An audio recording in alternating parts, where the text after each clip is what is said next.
It's primary day in multiple states, and one race in particular is drawing a whole lot of attention.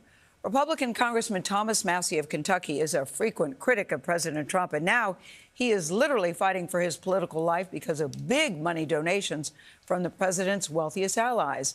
Ed O'Keefe is following all of this in Kentucky. Ed, good morning to you. The poll numbers do not look good for Mr. Massie this morning.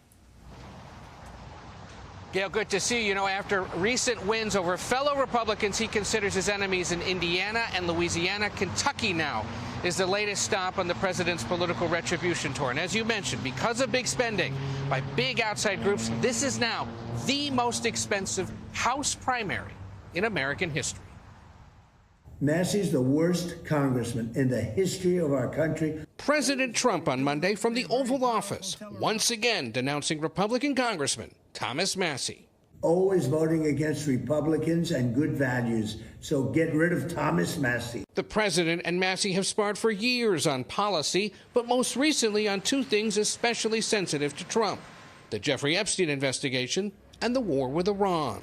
He's tweeted probably, 8 or 10 times in the last 72 hours. He's literally losing sleep over this race because he's in with both feet. In a sign of how much the White House wants Massie gone, Defense Secretary Pete Hegseth traveled to northern Kentucky Monday to support the congressman's challenger, former Navy SEAL Ed Gallrein. Think about where we are in history right now. And you're having the Secretary of War coming here to little old Kentucky to see you today. Is that something? Hegseth made a stop earlier in the day at a military base in Kentucky, but said he was appearing with Gallrein on his personal time. Too often, Thomas Massie has acted like his job is to stand apart from the movement that President Trump leads instead of strengthening it. You don't send the Secretary of War to Kentucky during a war if you think your candidate is up 10 points. That's what you do when you realize your whole campaign is imploding.